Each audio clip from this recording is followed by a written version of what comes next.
لا حول ولا قوة إلا بالله العلي العظيم. أعوذ بالله من الشيطان الرجيم. بسم الله الرحمن الرحيم.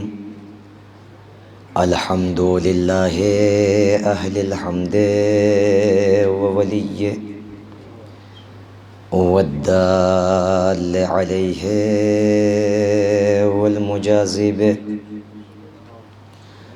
والمثيب عنه حمدا يزيد ولا يبيد ولا ينفد جل جلاله وعظم سلطانه وتعالى مكانه وتقدست أسماؤه واتصلت آلاؤه ولا يدرك الواصفون صفته ولا تبلغ الأوهام كنه معرفته فهو كما وصف نفسه إلها واحدا أحدا صمدا لم يلد ولم يولد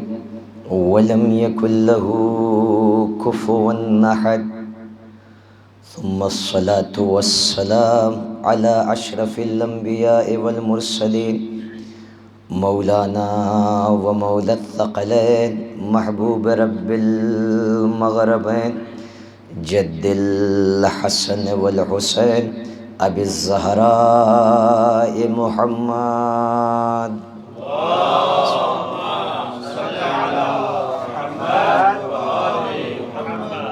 وآله الطيبين الطاهرين المعصومين المنتجبين المنتخبين الميامين واللعنة الدائمة على منكري فضائلهم ومصائبهم وعظمتهم وسخاوتهم وشجاعتهم أجمعين من يوم عداوتهم إلى قيام يوم الدين. أما بعد فقد قال الله الحكيم في كتابه الكريم وهو أصدق القائلين وقوله الحق. بسم الله الرحمن الرحيم. ولما برزوا لجالوت وجنوده قالوا ربنا أفرغ علينا صبرا وثبت أقدامنا وانصرنا على القوم الكافرين. صلوات على محمد وآله. اللهم صل على محمد وآل محمد. معزز و مکرم طلاب کرام و علماء اعوام، آپ سب کے میزان اعتدال سماعت میں مجھ جیسا ایک کمتر اور حقیر طالب علم ایام ازاں کے اس سلسلے ذکر کو رواں دواں رکھنے کے لیے حاضر ہوا ہوں، اور یقیناً آپ سب طلباء ہیں، آپ کی نظر تواریخ پر ہے، تفاسیر پر بھی ہے. بہرحال اس آیہ کریمہ کے ذیل میں انشاءاللہ گفتگو وقت کے اندر مکمل کرنے کی کوشش ہوگی. آپ حضرات بلند آواز سے ایک نعرہ صلوات پڑھیں.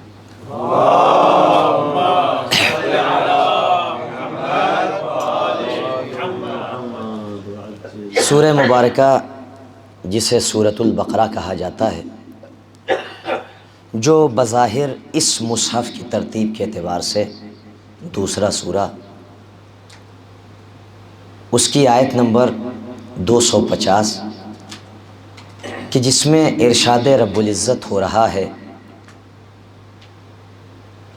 اللہ حکایت کر رہا ہے کچھ موحدین، کچھ مومنین کے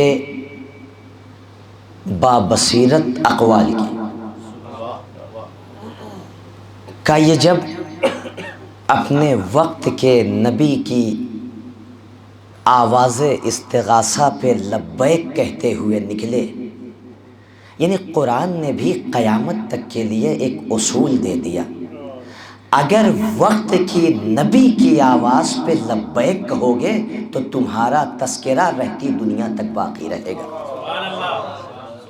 لہٰذا کہ جب وہ اپنے گھروں سے نکل رہے تھے قتال کے لیے، لما برزوا لجالوت وجنودہ، اپنے وقت کے جابر و متکبر اور طاغوتی بادشاہ جالوت کے مقابل میں اور اس کے لشکر کے مقابل یہ موحدین، یہ مسلمین نکل رہے ہیں۔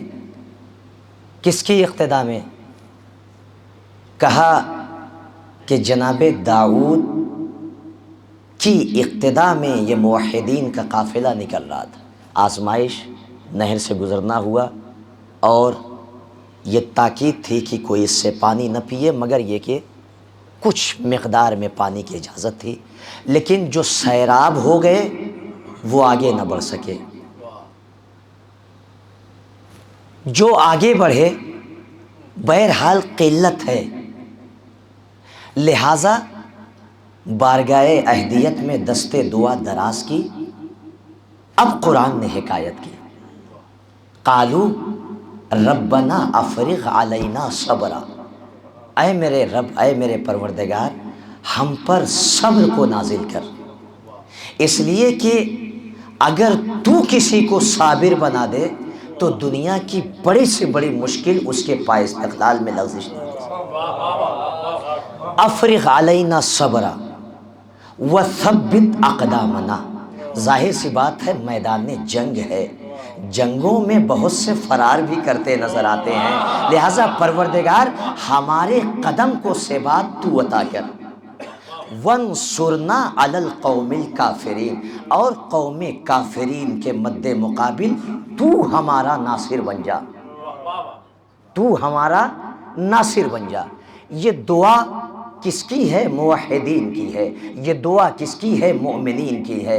کیوں؟ اس لیے کہ سبیل الہی میں نکل رہے ہیں، لہٰذا اب ضرورت ہے کہ نصر من جانب اللہ ہو، اب ضرورت ہے کہ استقامت من جانب اللہ ہو۔ تو اللہ نے ان کی دعا قبول کی یا رد کر دی؟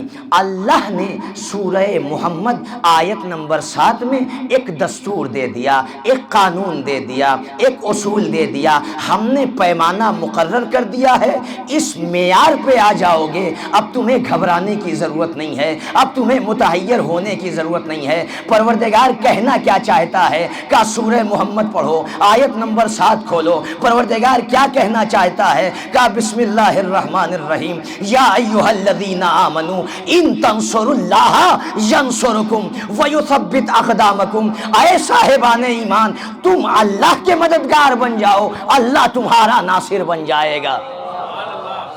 لہٰذا اب تمہیں کہنے کی ضرورت نہیں ہے، پروردگار ہمارے قدموں کو ثابت رکھ، وہ خود تمہارے قدم کو ثابت رکھے گا، وہ خود تمہارا ناصر بن جائے گا۔ تو عزیزان محترم، جب اللہ ناصر بن جاتا ہے تو اب کیفیت یہ ہوتی ہے، لا تحرکہ العواصف ولا تزیلہ القواصف، آندھیاں آئیں گی مگر تمہارے پائے استقلال میں لغزش نہیں ہوگی، طوفان ظلم و ستم تو آئیں گے مگر تمہارے پیروں میں جنبش نہیں ہوگی، یعنی تمہاری بساط ایسی ہوگی کہ قرآن آواز دے گا کأنہم بنیان مرصوص، یہ تو ایسے لڑتے ہیں جیسے ایک شیشہ پلائی ہوئی دیوار ہو،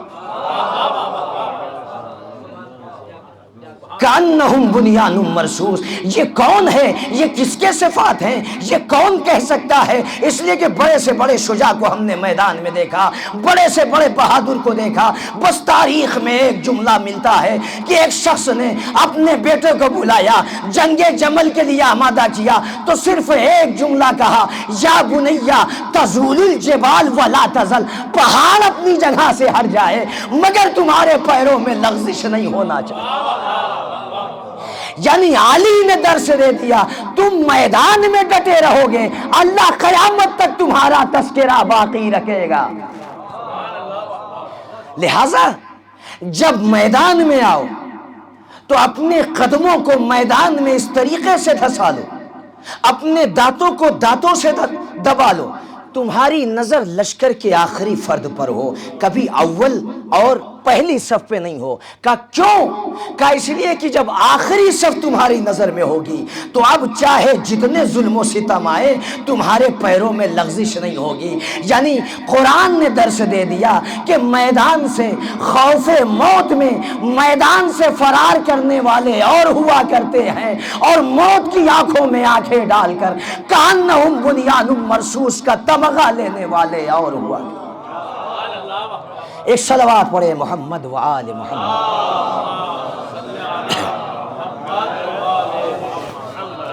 تو اب جو معیار بنایا، ان تنصر اللہ ینصرکم، تم اللہ کے ناصر بن جاؤ، اللہ تمہارا ناصر بن جائے گا۔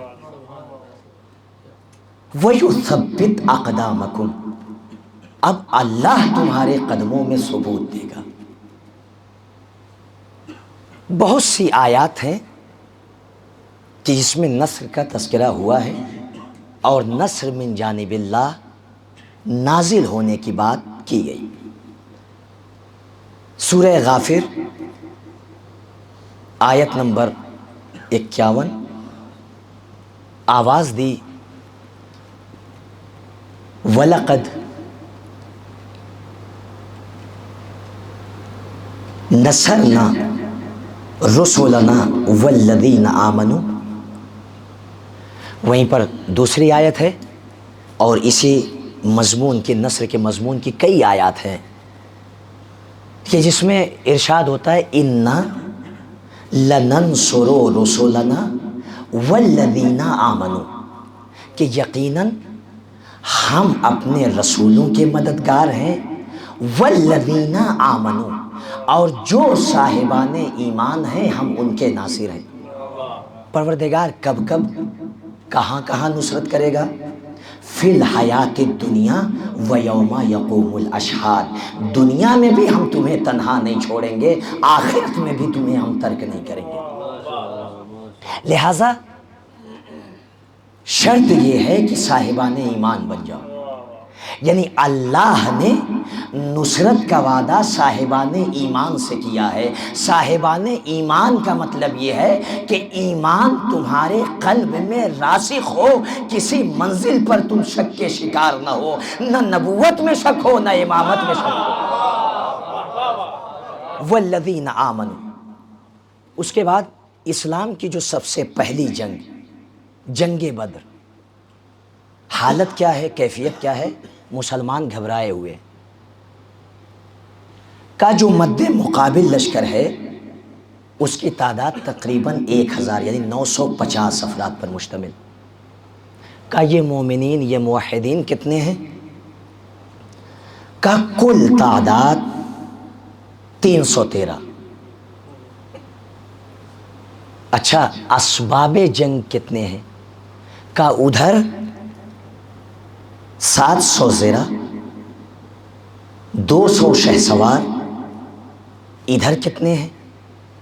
کا ادھر صرف 3 سوار، یعنی سواری صرف 3 کے پاس ہے، صرف 8 تلواریں ہیں مومنین کے پاس، اور مد مقابل 700 زرہ ہے۔ اور صرف یہی نہیں، ادھر سیرابی ہے، ادھر نہ غذا کی قلت ہے نہ اسباب کی قلت ہے، یعنی ادھر فراوانی اسباب، ادھر قلت اسباب، لیکن چونکہ سبیل الہی کے لیے نکل رہے ہیں، اللہ کی راہ میں اخلاص نیت سے مسلمان نکل رہے ہیں، تو جب شرائط نصر متحقق ہوئی تو اب قرآن نے آواز دی وَلَقَدْ نَصَرَكُمُ اللَّهُ بِبَدْرٍ وَأَنْتُمْ أَذِلَّةٌ، اللہ بدر کے روز تمہارا ناصر بنا جبکہ تم شکست کھا رہے تھے، جبکہ تم رسوا ہو رہے تھے، لیکن بدر کے روز ہم نے تم پر نصر نازل کی۔ یعنی جب اس کا مطلب یہ ہوا کہ جب نصر من جانب اللہ ہوا کرتی ہے تو قلت کثرت پر غالب آ جاتی ہے۔ صرف 300 سوار، صرف 3 گھڑ سوار 200 سواروں کو مات دیتے نظر آتے ہیں۔ کہا یہ نہ دیکھو کثرت کہاں ہے، یہ دیکھو نصرت کس کی جانب سے ہے، نصرت کس کی جانب سے ہے۔ اچھا تفاسیر میں بھی ہے اور خود علماء بھی بیان کرتے ہیں کہ جب جو کفار و مشرکین ادھر مد مقابل میں تھے ان سے پوچھا گیا کہ بھائی یہ بتاؤ تمہارے مقابل کون تھا؟ کہا ہمارے مقابل علی تھے۔ دوسرے نے کہا کیا بات کرتے ہو، علی تو ہمارے مد مقابل تھے۔ تیسرا بولا علی تو ہمارے مد مقابل تھے۔ اللہ اکبر، رسول ایک علی لائے تھے مگر یہاں سب کہہ رہے ہیں علی ہی علی تھے۔ کہا وجہ کیا ہے؟ علی کی ذات ایک ہے جنگ بدر میں، لیکن جتنے کفار و مشرکین ہیں سب کا یہ دعویٰ ہے علی ہمارے مد مقابل، علی ہمارے مد مقابل، علی ہمارے مد مقابل۔ بھائی ایک علی 950 کے سامنے علی ہی علی۔ کا وجہ کیا ہے، کا سبب کیا ہے؟ تو استاد محترم آیت اللہ سید امام رضا جزائری کہتے ہیں کہ نصر جو من جانب اللہ تھی، اللہ نے فرشتوں کو نازل کیا تھا، تو نگاہ پروردگار میں جو جتنا زیادہ محبوب ہوتا ہے اللہ نصر اسی کی صورت میں نازل کرتا ہے۔ تو پتہ یہ چلا کہ نصر تو من جانب اللہ تھی مگر بصورت وجہ اللہ تھی۔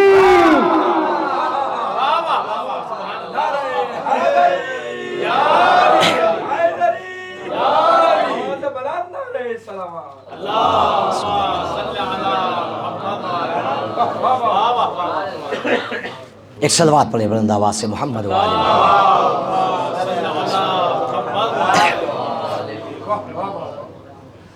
اچھا اللہ نے ایک قانون بنا دیا کہ ومن نصر الا من عند اللہ العزیز الحکیم۔ اصلاً مدد کی کوئی اہمیت ہی نہیں ہے، حقیقی مدد وہی ہے کہ جو اللہ کی جانب سے ہو۔ اچھا اللہ مددگار کس کا ہے؟ کیا اللہ سب کی مدد کرتا ہے؟ پھر سورہ آل عمران اسی طریقے سے دوسرے سورے میں واللہ یؤید بنصرہ من یشاء، اللہ ہر ایک کا ناصر نہیں بنتا، جس کا چاہتا ہے اس کا مددگار بن جاتا ہے۔ یعنی مشیت الہی میں جو ذوات ہوں اللہ ان کا ناصر بنتا ہے۔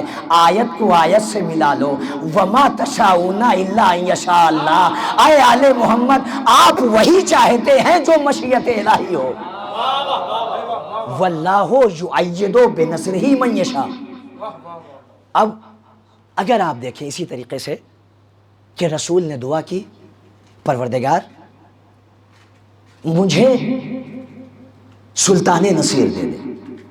بہت سے مقامات پر رسول نے نصر کی دعا کی، وہیں پر جب اللہ کی جانب سے نصر نازل ہوئی تو رسول اسلام کو تقویت دی، ان کے قلب کو اطمینان بخشا اور رسول کی زندگی مطمئن تھی۔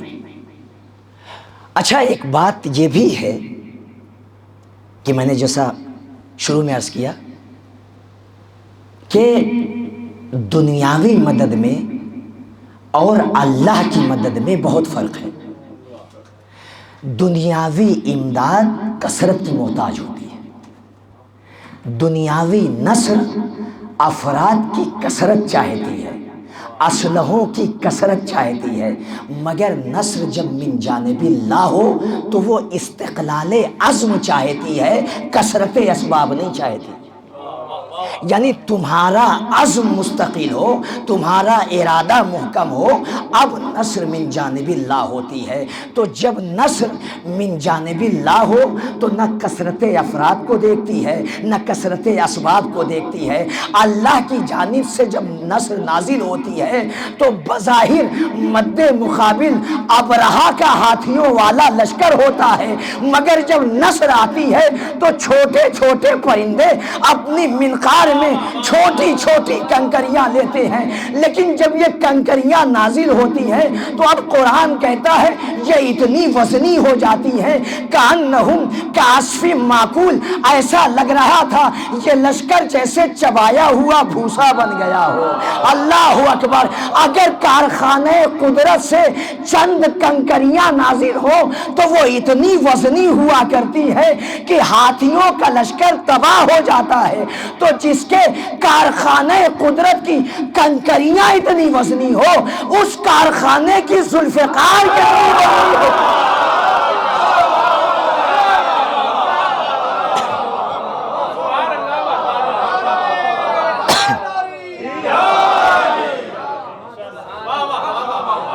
چونکہ نصر من جانب اللہ ہے تو اس کارخانے کی، یعنی اللہ جب پتھروں کو نازل کرے تو ایک پتھر کی اتنی قوت ہوتی ہے کأنہم کعصف معقول۔ تو اب اگر اللہ وانزلنا الحدید، اللہ اگر لوہے کو آسمان سے نازل کرے تو اب اس کی قوت کیا ہوگی؟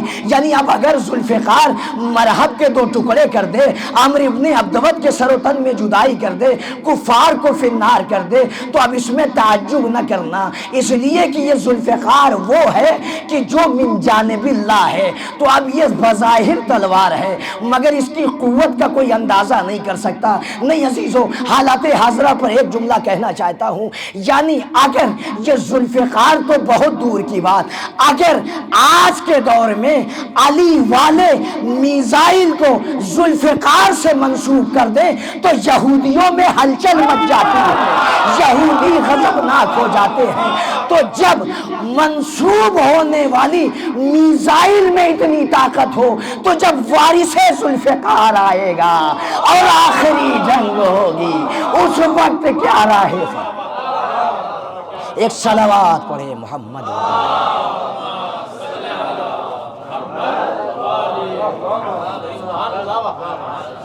ایک صلوات اور پڑھے بلند آواز سے محمد۔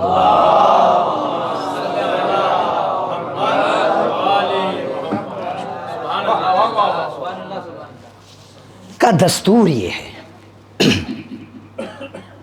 یا ایھا الذین آمنوا ان تنصروا اللہ ینصرکم، تم اللہ کے ناصر بن جاؤ اللہ تمہارا مددگار بن جائے گا، وَيُثَبِّتْ أَقْدَامَكُمْ، وہ تمہارے قدموں میں ثبات دے گا۔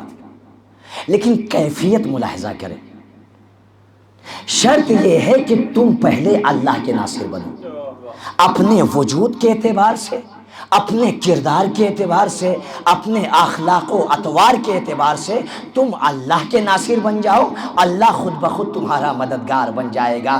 بس فرق اتنا ہوگا کہ جب تم اللہ کے ناصر بنو گے تو اپنی محدود قوتوں کے اعتبار سے، جب وہ تمہارا ناصر بنے گا لامحدود طاقتوں کے اعتبار سے، جب تم اس کی نصرت کرو گے تو زمین و زماں کے محتاج ہوگے، جب وہ تمہارا ناصر بنے گا نہ وہ زمین کا محتاج ہوگا، نہ وہ مکی کا محتاج ہوگا، نہ وہ مکان کا محتاج ہوگا۔ یعنی جب تم اس کے ناصر بنو گے تو اپنی محدود قوت و وجود کے اعتبار سے جب وہ تمہارا ناصر بنے گا تو اب جہاں جہاں اس کی سلطنت ہے وہاں وہاں تمہارا مددگار بنے گا۔ ان اللہ علی کل شیء قدیر، اللہ ہر شے پر قادر ہے، اس کا تسلط ہر شے پر ہے، لہٰذا تم اپنے وجود کے اعتبار سے مددگار بنو گے، اللہ اپنے اعتبار سے مددگار بنے گا۔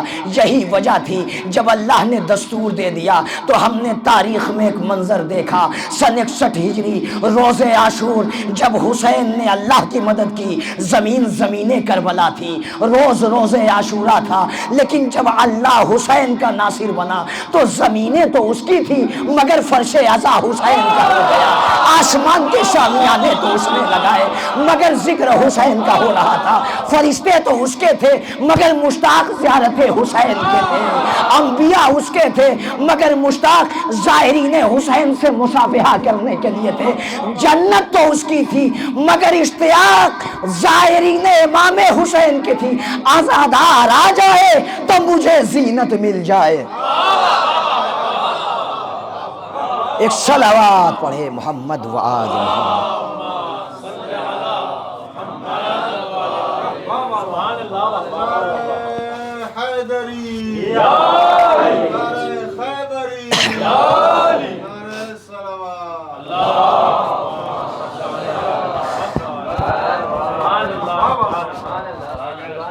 تم اپنی محدود قوتوں کے اعتبار سے نصرت کرو گے، وہ لامحدود طاقتوں کے اعتبار سے ناصر بنے گا. اب مسلمان پریشان ہے کہ ذکر حسین کہاں تک. یہ ہم سے نہ پوچھو، اس ناصر سے پوچھو اس کی نصرت کہاں تک ہے. لہذا جو محدود تھے ان کا ذکر محدود تھا، لیکن جو لامحدود سے منسلک ہو گئے ان کا ذکر بھی لامحدود ہو گیا. اب نہ وہ سرحدوں کا محتاج ہے نہ ملک کا محتاج ہے، اسی لیے ہر سرحد کا پرچم اس سرحد سے مخصوص ہوتا ہے، لیکن رائے حسین سرحدوں سے بالا ہے. ان تنصر اللہ ینصرکم ویثبت اقدامکم. اور میں نے اس سے پہلے عرض کیا، استعارتاً جملہ استعمال کر رہا ہوں کہ جب اللہ ناصر بنتا ہے تو کثرت اسباب نہیں دیکھتا، تعداد نہیں دیکھتا. اب بظاہر چھوٹی چھوٹی کنکریاں ہوں مگر اتنی وزنی ہو جاتی ہیں. یعنی جب اللہ مدد کرتا ہے تو اللہ قوت کے ذریعے مدد نہیں کرتا، کبھی کبھی اللہ سامنے والے کو ذلیل کرنے کے لیے ایک کمتر شے سے مدد کرتا ہے، یعنی ایک ضعیف شے سے مدد کرتا ہے. تو اللہ اکبر، ہم نے تاریخ میں یہ دیکھا کہ اپنے دور کا ظالم، اپنے دور کا متکبر اپنی غرور و طاقت میں اترا رہا تھا. ہم نے تو مردوں کو قتل کر دیا، ہم نے تو عاشور میں بچوں کو ذبح کر دیا، مگر اسی اثنا میں علی کی شیر دل بیٹی زینب کبریٰ جلتے خیمے سے بارے امامت پشت پہ لے کے نکلی. گھبرانا نہیں، ابھی ناصر دین الہی زینب موجود ہے. ابھی اسلام تنہا نہیں ہے، ناصر الہی زینب کبریٰ موجود ہے. یعنی اللہ جب نصرت کرتا ہے تو اب وہ طاقت و قوت کو نہیں دیکھتا. اللہ اکبر، زینب نے کربلا سے کوفہ، زینب دین الہی کی ناصر تھی، لیکن جب اللہ زینب کا ناصر بنا تو اب دربار تو یزید کا تھا مگر لہجہ زینب کا تھا.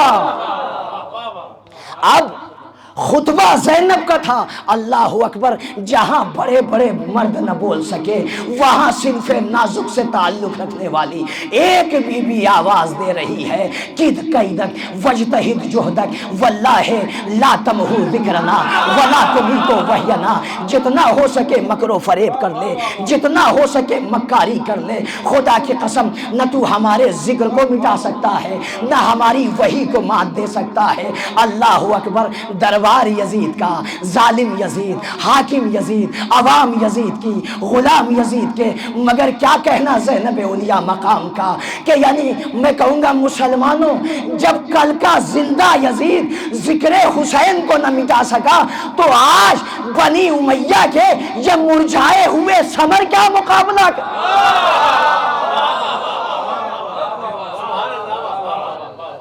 اور وہ کام کہ جو شجاع ترین افراد نہ کر سکے وہ صنف نازک سے تعلق رکھنے والی ایک فرد نے کر دیا. اس عالم میں کہ تمام مصائب و آلام کے ہجوم کے بعد، لیکن عجیب جملہ ہے خدا کی قسم، اب جب دربار میں زینب بولی ہے تو پھر کوئی نہ بولا. اگرچہ دربار کسی اور کا تھا مگر جب زینب بولنے لگی تو پورا دربار زینب نے گرویدہ کر لیا. اس لیے کہ ناصرہ دین الہی تھی زینب، لہٰذا اب جب زینب اللہ کی ناصرہ بن گئی تو اب اللہ جب زینب کا مددگار ہوا، اللہ اکبر، ہم نے عورتوں کو خوف کھاتے دیکھا ہے، ہم نے مجمع میں گھبراتے دیکھا ہے، جس کا بھائی شہید ہو جائے، جس کے پیارے شہید ہو جائیں، جس کا بھرا گھر لٹ جائے، مگر چونکہ نصرت الہی کا وعدہ تھا، نصرت الہی کی بات تھی، تو اب زینب گھبرائی نہیں، زینب ڈری نہیں۔ خدا کی قسم، دربار یزید کا تھا، ظالم یزید، تخت حکمراں یزید، عوام یزید کی، سپاہی یزید کے، اسباب جنگی یزید کے، کثرت تعداد یزید کی، تمام خریدے ہوئے انسان یزید کے، مگر اب جب زینب بولی تو صرف ایک جملہ کہا، یبنت طلقاء، اے ہمارے آزاد کرنا، یعنی زینب نے بتا دیا جو مسلمانوں کا امیر ہے وہ ہمارا غلام ہے۔ عزیزو، آپ بہتر جانتے ہیں ضرب تلوار تو منجمد ہو سکتی ہے، بڑے سے بڑے جنگوں میں ہم نے زخمی دیکھے، مگر زمان و مکان کی تبدیلی سے زخم منجمد ہو گئے، زخم بھر گئے، مگر تاریخ میں ایک زخم ایسا تھا جو زینب نے ضرب لہجہ حیدری سے لگایا تھا۔ شاید زینب آواز دے رہی تھی، اے بابا جو آپ کی ذوالفقار سے بچ گئے تھے، زینب نے شام میں لہجہ حیدری سے ان کی نسلوں کو مات دیا۔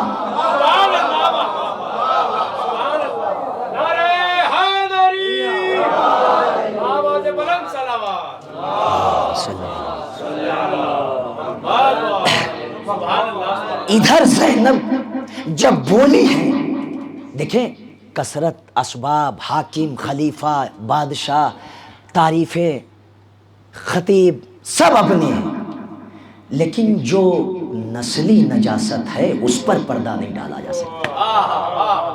اور شہزادی نے اپنے مد مقابل کو جو رسوا کیا ہے، شام میں یزید کو یبنت طلقاء کہہ کے، اور کوفے میں ابن زیاد کو یبنا مرجانہ کہہ کے، بھائی زینب نے کون سا غضب کر دیا؟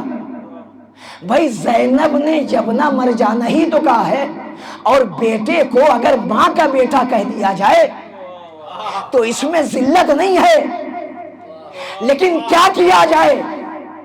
یہاں پر اس خاتون کا تذکرہ ہوا ہے کہ جسے پورا عرب جانتا تھا، یا لفظوں کو بدل دوں احترام منبر میں، زینب نے ابن زیاد کو اس خاتون کی طرف منسوب کیا جس کی سخاوت عرب میں مشہور تھی۔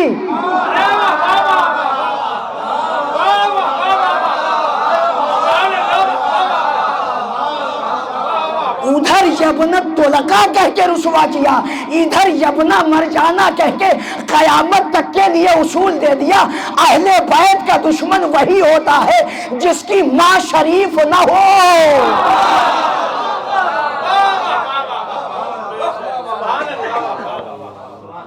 لہذا جب زینب نے نصرت کی، کیا کہا؟ یا ایھا الذین آمنوا ان تنصروا اللہ ینصرکم ویثبت اقدامکم، اللہ تمہارا ناصر بن جائے گا، اللہ تمہارے قدموں میں ثبات عطا کرے گا۔ اللہ اکبر۔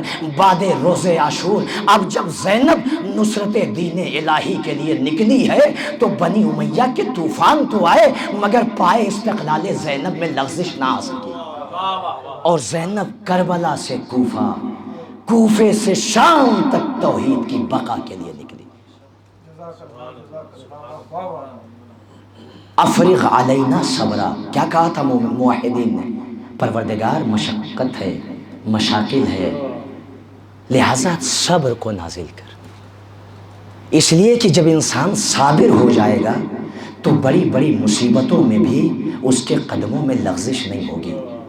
تو جب صابرین کا یہ حال ہے تو سید الصابرین حسین مظلوم کربلا کے صبر کی کیا منزل؟ جملہ سنیں گے؟ صاحب خصائص حسینیہ علامہ شیخ جعفر شستری علیہ الرحمہ کہتے ہیں کہ کربلا میں بہت پرآشوب مظالم ہوئے، بڑے کربناک مقامات سے گزرے ہیں حسین مظلوم، بڑی شدتوں کا سامنا کیا ہے، لیکن میرے مولا کی آنکھوں سے اشک جاری نہیں ہوئے، اور خود امام زمانہ جل اللہ تعالیٰ فرجہ الشریف زیارت ناہیہ میں ایک جملہ کہتے ہیں، اے میرے جد مظلوم حسین، وَلَقَدْ عَجِبَتْ مِنْ صَبْرِكَ مَلَائِكَةُ السَّمَاوَاتِ، اے جد مظلوم آپ کے صبر سے تو ملائکہ سماوی متحیر ہیں، وہ متعجب ہیں، حسین کے صبر کا یہ عالم ہے، کڑیل جوان شہید ہو گیا، حسین صبر کیے ہوئے ہیں، قاسم کے لاشیں پامال ہو گئے مگر حسین صابر ہے، اللہ اکبر، اتنی کربناک منزلیں گزری مگر حسین کے پائے استقلال میں لغزش نہ آ سکی، اس لیے کہ حسین اللہ کے ناصر تھے، اب جب اللہ حسین کا ناصر بنا تو اب قدموں میں وہ ثبات ہے کہ بڑے سے بڑے مظالم آئے مگر حسین کی پیشانی پہ بل نہ آ سکے۔ اللہ اکبر، آپ رونے کے لیے آمادہ ہو گئے۔ صحابی کہتا ہے کہ میں داخل ہوا، میں نے دیکھا کہ امام صادق سجدے میں ہے اور سجدہ بہت طویل ہے۔ اب جو میں نے غور سے سنا تو کیا دیکھا، اپنے جد پر گریہ کرنے والوں کے لیے امام سجدے میں اللہ سے دعا کر رہے ہیں۔ اب جو میں نے سنا، امام کی آواز بلند ہوئی، اللہم ارحم تلک الصرخۃ التی کانت لنا، اے میرے معبود ان آوازوں پر رحم کرنا جو ہماری مصیبتوں کے لیے بلند ہوتی ہیں۔ لہٰذا امام صادق کی دعائیں عزاداروں کے شامل حال ہے۔ بس عزاداروں ذرا تصور کیجئے گا، خدا کی قسم مجلس ہو رہی ہے، کتنا زیادہ امام کو اس بات کی تمنا ہے کہ میرے جد پر رویا جائے، اس لیے کہ ساری مصیبتیں آسان ہو جاتی ہیں حسین کی مصیبتوں کے سامنے۔ مجلس عزا ہو رہی ہے، امام متوجہ ہوئے، ابو بصیر میرے جد کے مصائب ہو رہے ہیں، تم گریہ نہیں کر رہے ہیں۔ ابو بصیر نے رومال آگے کر دیا، مولا رومال آنسوؤں سے تر ہے۔ ایک مرتبہ امام رو کے کہتے ابو بصیر ایسے نہیں، مولا پھر کیسے؟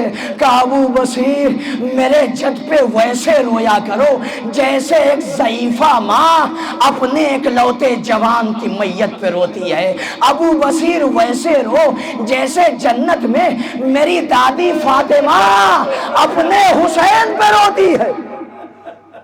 اجرکم اللہ، جزاکم ربکم خیر الجزا، خدا کوئی غم نہ دے۔ بس میں نے مجلس مختصر کر دی عزاداروں، آپ رونے کے لیے آمادہ ہو گئے۔ خدا کی قسم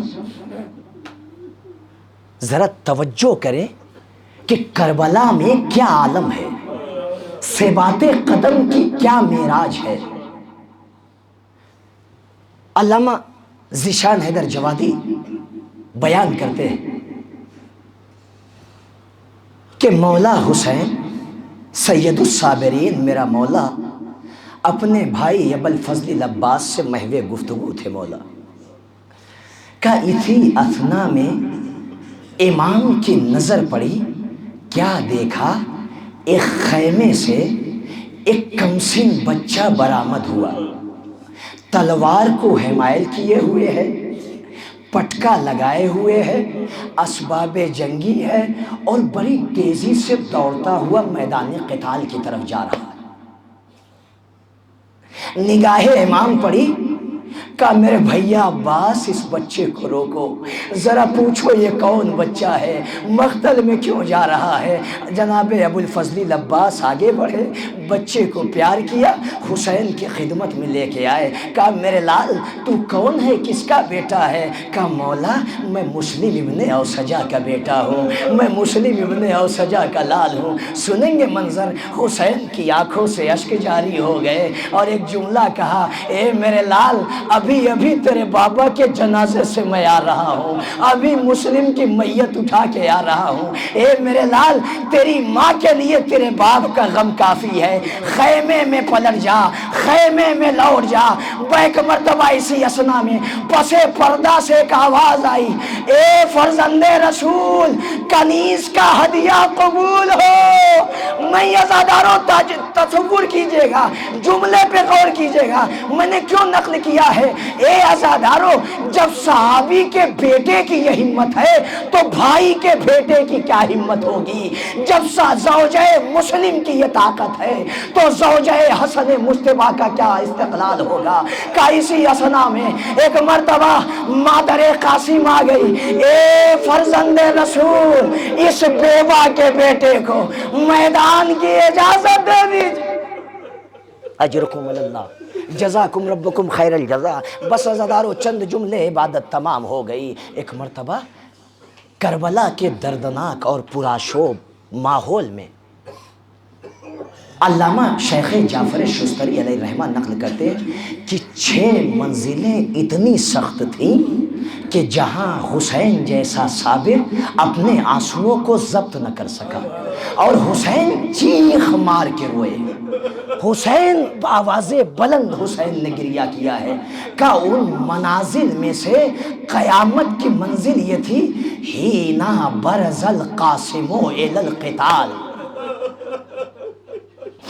جیسے ہی یتیم حسن خیمے سے برآمد ہوا کا حالت یہ ہے کہ ایک مرتبہ امام کی خدمت میں آئے، کہا یا اماں اذن لی الی القتال، اے میرے چچا مجھے مرنے کی اجازت دے دیجئے۔ ذرا سوچیں، جب جب حسین قاسم کو دیکھتے تھے بھائی حسن مجتبیٰ یاد آ جاتے تھے، میرے بھائی کی نشانی قاسم ہے، کیسے حسین اجازت دیتے؟ ایک مرتبہ روایت میں ملتا ہے کہ امام منع کر رہے ہیں، ابل حسین ان یأذن لہ، حسین نے انکار کیا کہ قاسم میدان میں جائیں، سنیں گے۔ بار بار قاسم آ رہے ہیں اور ہر بار قاسم عمل کیا کر رہے ہیں؟ کہا یقبل یدیہ ورجلیہ، امام کے کبھی بازوؤں کو بوسہ دیتے ہیں، کبھی قدموں کو بوسہ دیتے ہیں۔ اے میرے چچا، سب میدان میں جا رہے ہیں، اس یتیم کو بھی میدان میں جانے دیجئے۔ نہیں عزادارو، جملہ سنیے گا خدا کی قسم، بعض مقاتل میں یہ ہے، حسین نے اصحاب کو جب جمع کیا تھا نا تو حسین نے ایک جملہ کہا تھا، بریر وہ تمہاری منزل ہے، حبیب وہ تمہارا مکان ہے، اے میرے مسلم ابن اوسجا وہ جنت میں تمہارا گھر ہے، اے بریر وہ تمہارا گھر ہے، اے حبیب وہ تمہاری منزل ہے۔ سب کی منزل بتا چکے، ایک مرتبہ ایک یتیم بچہ ہے جو زارو قطار رو رہا ہے، اے میرے چچا سب کی منزل بتا دی، قاسم کی منزل کون سی ہے؟ اے چچا کیا مجھے مرنے کی اجازت نہیں ملے گی؟ ایک مرتبہ حسین تڑپ کے قاسم کو گلے سے لگا کر ایک جملہ کہتے ہیں، اے میرے لال قاسم، کل کوئی نہ بچے گا، کل مردوں میں کوئی نہ بچے گا، کل کوئی نہ رہے گا۔ ایک مرتبہ قاسم سے کہا، اے میرے لال قاسم، تم کیا میرا ششماہا علی اصغر بھی نہ بچے گا؟ ایک مرتبہ جیسے ہی قاسم نے یہ سنا، ایک مرتبہ انگڑائی لی، بندے قبا ٹوٹ گئے، اے آقا کیا یہ اشقیاء خیمے میں آ جائیں گے؟ نہیں میرے لال قاسم، اصغر کو میں اپنے ہاتھوں پر اٹھا کر خود مقتل میں لے کے آؤں گا، ارے تیرے شہسوبا ہوگا جو اصغر کی گلے کو لگ جائے گا، میرا لال شہید ہو جائے گا۔ بس میں نے عبادت تمام کر دی، اس سے زیادہ زحمت نہیں دوں گا۔ ہاں عزادارو المختصر، ایک مرتبہ جب قاسم کو اجازت دی ہے نا، یہ پہلا شہید ہے کہ جسے امام حسین نے خود اپنے ہاتھوں سے سنوارا، جسے امام حسین نے خود اپنے ہاتھوں سے تیار کیا۔ اور ایک مرتبہ جب قاسم جانے لگے نا تو امام نے جو عبا تھی وہ قاسم کے چہرے پہ ڈال دی۔ اب علماء نقل کرتے ہیں کہ شاید وجہ یہ تھی کہ کأنہ فرقۃ القمر، اس لیے کہ قاسم کا چہرہ ایسا تھا جیسے چاند کا ٹکڑا ہو، اور کربلا کی جلتی ہوئی زمین، تپتا ہوا صحرا، سورج کی تپش۔ حسین یہ چاہ رہے تھے کہیں اس سورج کی تپش میں میرا پھول کمھلا نہ جائے، مرجھا نہ جائے۔ وہی دوسری وجہ یہ تھی کہیں فوج اشقیاء کی نظر بد قاسم کو نہ لگ جائے۔ الغرض اب یہ منزل اتنی سخت تھی کہ جیسے ہی نہ برزا القاسم الی القتال اعتنقہ، حسین نے اپنے گلے سے لگا دیا، وبکا بکاء شدیدا، چیخ مار کے روئے، حتی اغمیا علیہما، چچا بھتیجے اتنا روئے ہیں کہ بے ہوش ہو کر زمین پہ گر گئے۔ اب اس کے بعد جب ہوش آیا، اے چچا خدا حافظ، جاؤ میرے لال، میں تمہیں جانے سے نہیں روکتا، خدا حافظ۔ عزادارو سنیں گے، بس میں نے منزل تمام کی، قاسم میدان قتال میں آئے۔ اب جو قاسم نے جنگ کی ہے، جنگ کرتے کرتے ایک وقت وہ آیا، حمید کہتا ہے کہ میں نے دیکھا کہ قاسم اپنی بائیں نالین صحیح کر رہے تھے کہ اسی اسنا میں ایک شقی آگے بڑھا اور ایک مرتبہ آواز دے کر کہتا ہے کہ اسے چاروں طرف سے گھیر دو، کوئی مہلت نہ دو۔ ایک مرتبہ وہ کہتا ہے لاشدن علیہ، میں خود اس پر سختی کروں گا، فرفع السیف، ایک مرتبہ اس نے تلوار کو نکالا، فضرب علی راس القاسم، قاسم کے سر پہ تلوار چلی، قاسم زمین پہ آئے، آواز دیا ادرکنی، اے چچا مدد کو آئیے۔ حسین اتنی تیزی سے آئے مگر جیسے ہی قاتل نے دیکھا فوراً مدد کے لیے بلایا، ایک مرتبہ غضب ہو گیا۔ اب ادھر سے فوج قاتل کی مدد کے لیے، ادھر سے حسین قاسم کی مدد کے لیے، ارے ادھر کے گھوڑے ادھر، ادھر کے گھوڑے ادھر، بیچ میں قاسم۔ ایک مرتبہ شیخ جعفر شستری کہتے ہیں دوسرا قیامت کا موقع وہ تھا، ہی نہ رہا ہو لذیذاً بحوافر الخیول، جیسے ہی لاشِ قاسم کو گھوڑوں کی ٹاپوں سے پامال دیکھا، فبکا بکان شدیدا، حسین چیخ مار کے رونے لگے، اے میرے لال قاسم۔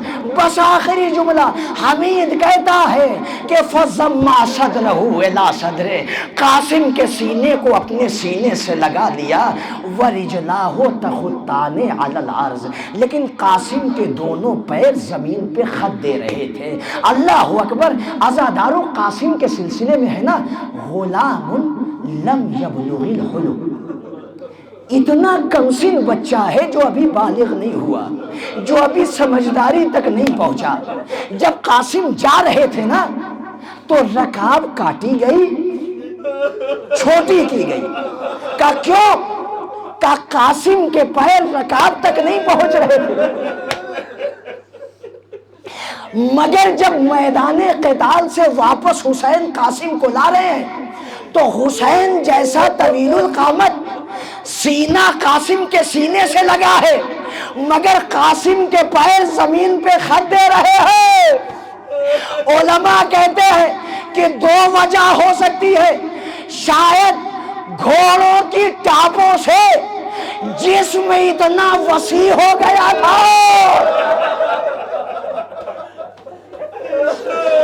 یا پھر قاسم کی مصیبت میں انہنا ظہر الحسین، حسین کی کمر اتنی شکستہ ہو گئی تھی، اب حسین سیدھے کھڑے نہیں رہ سکتے تھے۔ اے میرے لال قاسم، اکبر کے بغل میں قاسم کو لٹایا، اے پروردگار آج حسین غریب ہو گیا۔